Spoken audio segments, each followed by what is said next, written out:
प्यारे विद्यार्थियों, आप सभी को मेरा नमस्कार।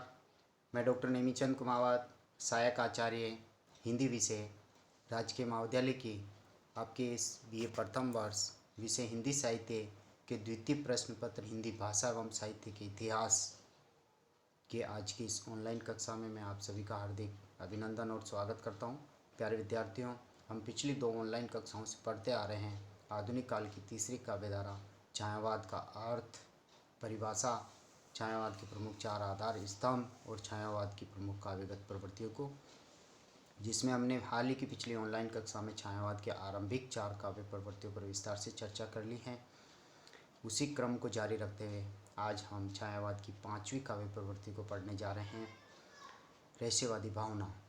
छायावाद में रहस्यवाद की प्रवृत्ति भी प्रमुख रूप से हमें उपलब्ध होती हैं। आचार्य रामचंद्र शुक्ल जी ने इसी कारण से छायावाद का एक अर्थ रहस्यवाद भी निकाला है। प्राय सभी छायावादी कवियों ने अज्ञात सत्ता के प्रति जिज्ञासा के भाव व्यक्त किए हैं। अज्ञात सत्ता यानी परमात्मा के प्रति उन्होंने कई जिज्ञासाएं व्यक्त की है। प्रकृति के कण कण में परमात्मा का आभास उन्होंने माना है, अनुभूति की है। जैसे पंत जी की मौन निमंत्रण कविता में मौन रूप में उन्होंने निमंत्रण दिया है। मैं इस अज्ञात सत्ता के प्रति जिज्ञासा की अभिव्यक्ति बहुत सुंदर ढंग से हुई है। जैसे न जाने कौन अये द्युतिमान, अर्थात वह कौन, न जाने कौन चमक रहा है। जान मुझको अबोध अज्ञान, मुझे ऐसा ज्ञात होता है मैं अबोध हूँ, उसे समझ नहीं पाता, मैं अज्ञानी हूँ उस प्रकृति, उसके प्रति, उस परमात्मा के प्रति, लेकिन मैं हर जगह अपनी रोशनी बिखेरता है। सुझाते हो तुम पथ अनजान, अर्थात उस रोशनी से तुम हमें अनजान रास्ते को सुगम कर देते हो, फूंक देते छिद्रों में ज्ञान, और तुम इस प्रकृति को अपने आभास से ज्ञानी बना देते हो, ज्ञानवान बना देते हो। जयशंकर प्रसाद जी ने भी कामायनी में यत्र तत्र उस अज्ञात सत्ता के अस्तित्व का बोध कराया है। पता नहीं वह अज्ञात सत्ता कौन है, वह परमात्मा कौन है, कैसा है, उसकी स्थिति क्या है, कहाँ रहता है, इस तरह का चित्रण देखिए। हे अनंत रमणीय, कौन तुम? हे अनंत अर्थात इस आकाश के परे रहने वाला जिसकी कोई सीमा नहीं, रमणीय अत्यधिक सुंदर, तुम कौन हो? यह मैं कैसे कह सकता, अर्थात तुम्हारे बारे में मैं कैसे बता सकता हूँ, मैं तो अबोध हूँ। तुम कैसे हो, क्या हो, इसका तो भार विचार सह न सकता। यानी कहने का तात्पर्य तुम्हारे बारे में मैं विस्तृत वर्णन नहीं कर सकता, क्योंकि तुम्हारी सत्ता अवर्णनीय है, तुम हर जगह सौंदर्य के रूप में व्याप्त हो। इसी तरह से निराला जी की तुम और मैं कविता में उस अज्ञात परमात्मा से अनेक प्रकार के संबंध जोड़े गए हैं।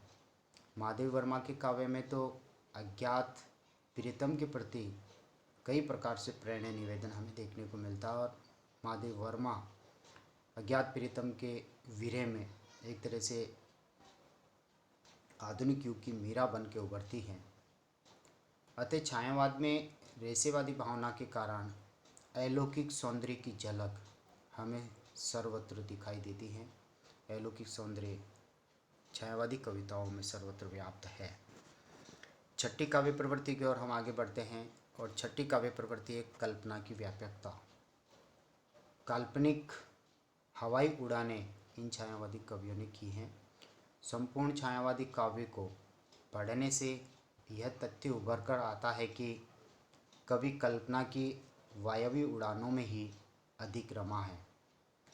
कल्पना का अतिरेक प्रसाद, पंत, निराला सभी में देखने को मिलता है, और कल्पना के कारण ही ऐसी अनगिनत पंक्तियाँ लिखी गई है जो इन कवियों के मन की व्यथा, पराधीनता और घुटन के धुएं से घुटने वाले मन की सशक्त और स्वच्छंद अभिव्यंजनाएँ हैं।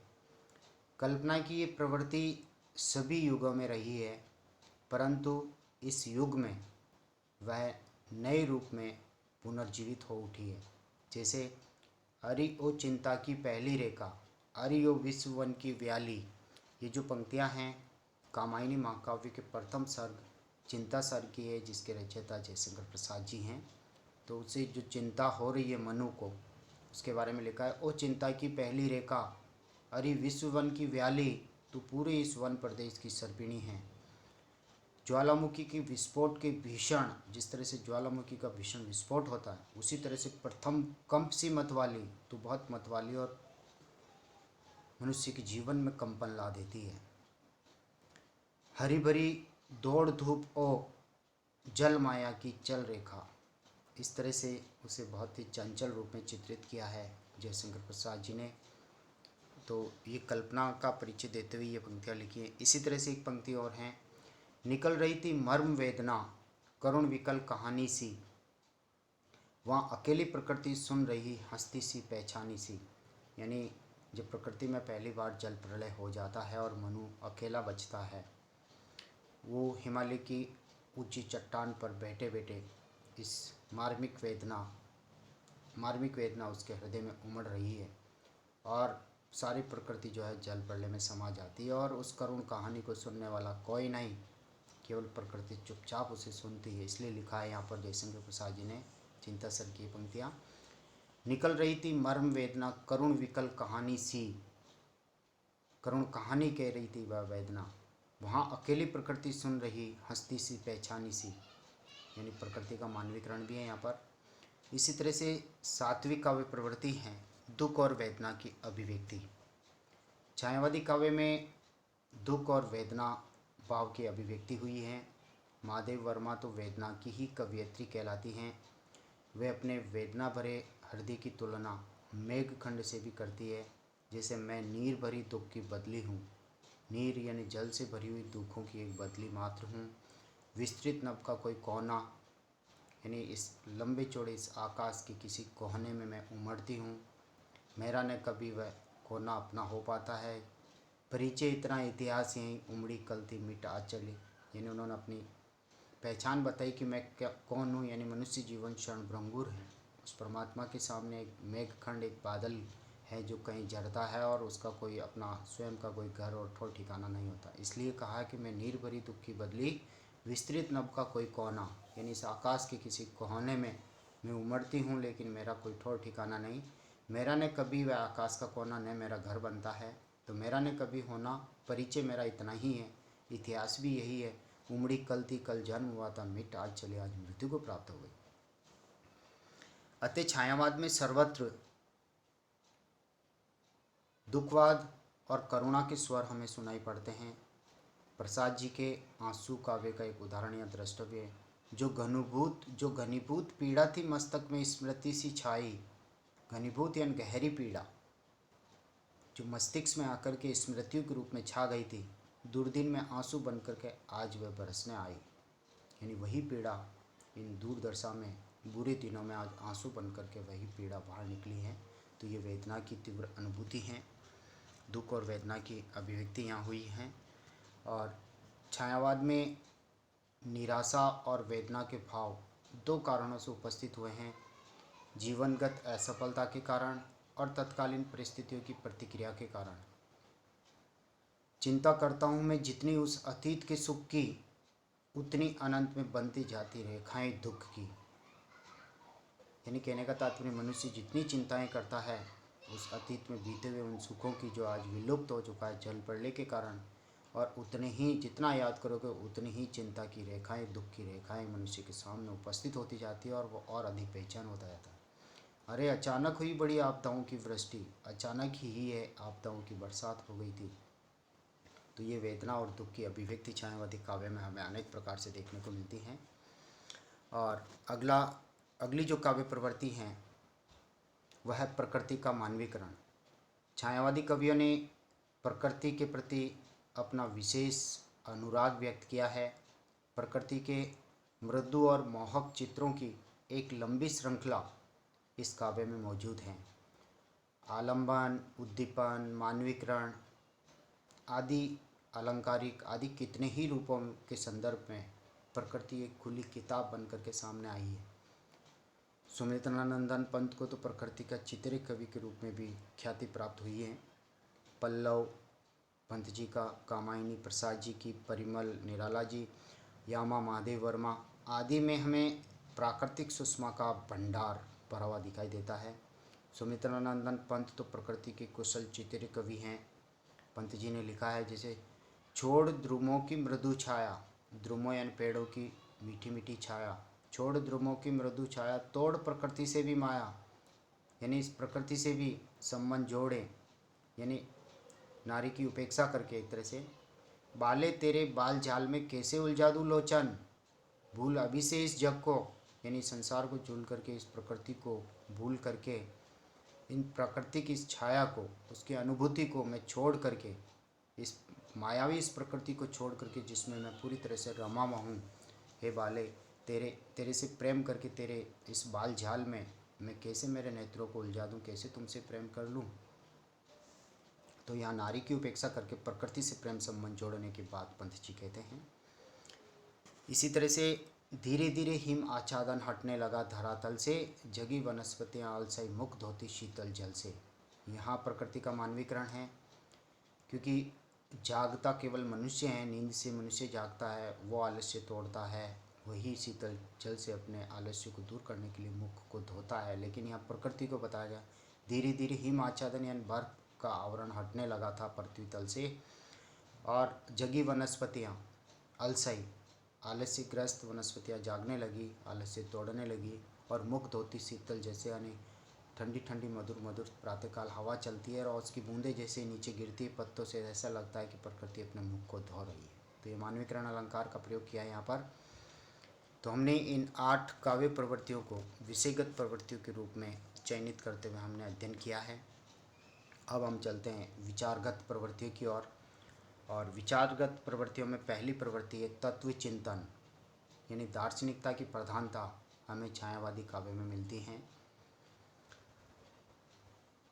छायावादी काव्य में योग दर्शन, शिव दर्शन, बौद्ध दर्शन, अद्वैतवादी दर्शन, विशिष्टता द्वैतवाद, आनंदवाद आदि वादों का दार्शनिक चिंतन उपलब्ध होता है।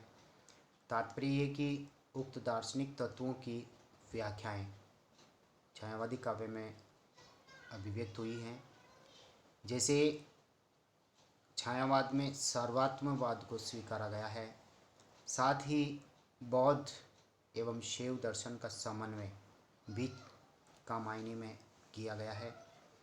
निराला जी, प्रसाद जी, माधवी वर्मा जी के काव्य में दार्शनिक कविता इसका प्रमाण है।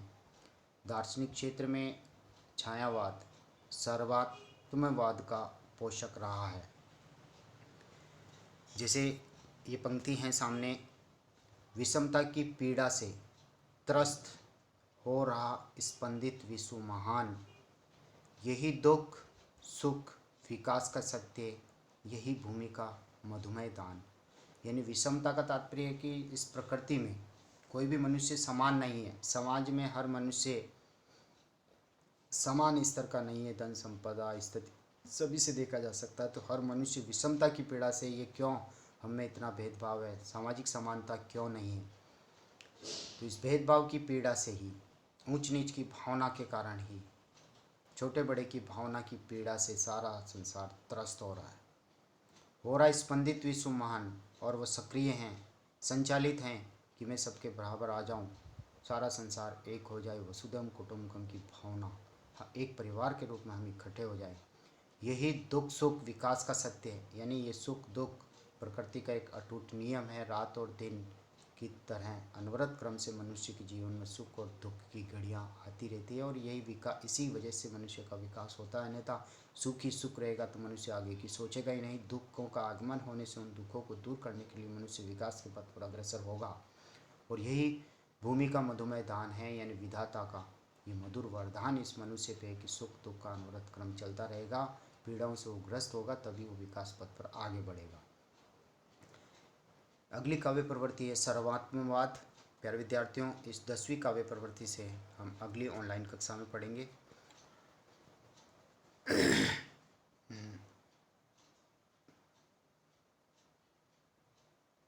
एक सेकंड, सर्वात्मवाद की काव्य प्रवृत्ति को हम पूर्ण कर लेते हैं। सर्वात्मवाद यानी इसका अर्थ है समस्त विश्व में चेतना की अनुभूति करना, यानी इसमें विश्व की किसी भी वस्तु को अचेतन नहीं माना जाता है, जयशंकर प्रसाद, पंत आदि कवियों में इस प्रवृत्ति के दर्शन होते हैं। जैसे नीचे जल था, ऊपर हिम था, एक तरल था, एक सघन था। यानी कामायनी की पंक्तियां हैं। जल प्रलय जब होता है तो ऊपर तो जल की एक बर्फ़ की परत आ जाती है ठंड के कारण, शीत ऋतु के कारण, और नीचे जो जल हैं, तो नीचे जल था, ऊपर हिम था, एक तरल बहने वाला और एक सघन था, एक जगह स्थिर। एक एक तत्व की प्रधानता, यानी जल तत्व की प्रधानता, यानी परमात्मा की व्याप्ति है यहाँ पर। परमात्मा कण कण में व्याप्त, अनेक रूपों में व्याप्त है, उसके रूप अनेक हो सकते हैं, लेकिन है परम तत्व शक्ति एक, सर्वात्मवाद, सभी जगह एक ही का अंश मौजूद है। कहो इसे जड़ या फिर चेतन, अर्थात परमात्मा का अंश ही सर्वत्र विद्यमान है। तो प्यारे विद्यार्थियों, आज की इस ऑनलाइन कक्षा को हम यहीं समाप्त करते हैं। अगली ऑनलाइन कक्षा में हम छायावाद की 11वीं काव्य प्रवृत्ति मानवतावाद से हम छायावाद की चौथी ऑनलाइन कक्षा को हम आरंभ करेंगे।